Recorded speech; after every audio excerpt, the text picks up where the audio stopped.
সন্দেশখালীকে কেন্দ্র করে রাজ্যে সাম্প্রদায়িক মেরুকরণে উস্কে দিতে চাইছেন প্রধানমন্ত্রী নরেন্দ্র মোদী। তার আসন্ন রাজ্য সফরের উদ্দেশ্য নিয়ে এভাবেই মোদীকে বিঁধলেন প্রদেশ কংগ্রেস সভাপতি অধীর চৌধুরী। একই সঙ্গে বিজেপির পাশাপাশি রাজ্যের শাসক তৃণমূলের সমালোচনায় সরব হয়েছেন তিনি। সন্দেশখালী বিতর্কের আবহে রাজ্যে এসে সাম্প্রদায়িক রাজনীতি করতে চাইছেন প্রধানমন্ত্রী নরেন্দ্র মোদী।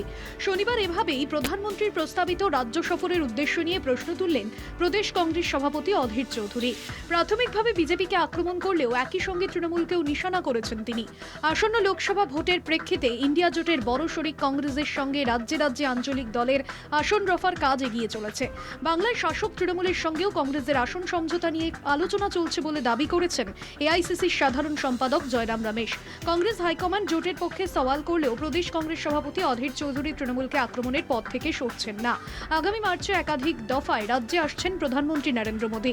অধীরের দাবি, সন্দেশখালীর জেরে রাজ্যে সাম্প্রদায়িক মেরুকরণ ঘটানোই প্রধান লক্ষ্য বিজেপির। সেই লক্ষ্য পূরণেই মোদীর পরোক্ষ সহযোগী হিসেবে বাংলার শাসক তৃণমূলও সক্রিয় বলে মনে করেন অধীর। সন্দেশখালী ঘটনায় রুটি শাখা শুরু হবে, সাম্প্রদায়িক রুটি শাখা শুরু হবে। গোল্ডেন অপরচুনিটি, বিভাজনের রাজনীতির এমন সুবর্ণ সুযোগ অন্তত বিজেপি বা প্রধানমন্ত্রী নরেন্দ্র মোদী ছাড়তে পারে না।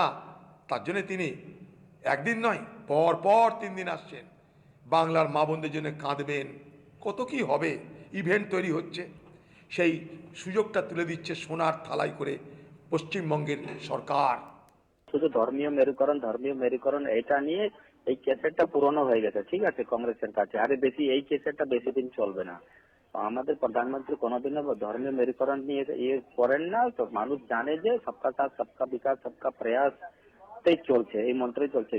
প্রাথমিকভাবে মোদীকে আক্রমণ করেছেন অধীর, কিন্তু সন্দেশখালীর জেট টেনে মোদীর বিভাজনের রাজনীতির সঙ্গে তৃণমূলকে কাঠগড়ায় দাঁড় করাতে সমান তৎপর ছিলেন প্রদেশ সভাপতি। স্বভাবতই ক্ষুব্ধ তৃণমূল। জাতীয় কংগ্রেস এবং রাজ্য কংগ্রেস এই বিষয়ে ভিন্ন মত পোষণ করে এসছে বারংবার।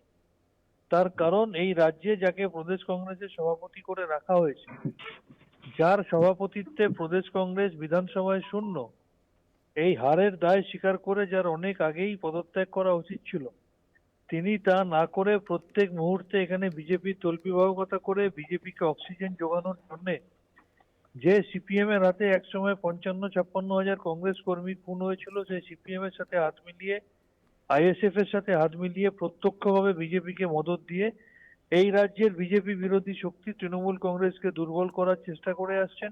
তৃণমূলের সঙ্গে আসন রফা নিয়ে আলোচনার দরজা খোলা রয়েছে বলে যখন আশা প্রকাশ করে কংগ্রেস হাইকমান্ড, তখন অধীরের আচরণ জোট প্রয়াসের উদ্যোগকেই প্রশ্নের মুখে ফেলে দিচ্ছে বলেই রাজনৈতিক পর্যবেক্ষক মহলের ধারণা। কলকাতা টিভি।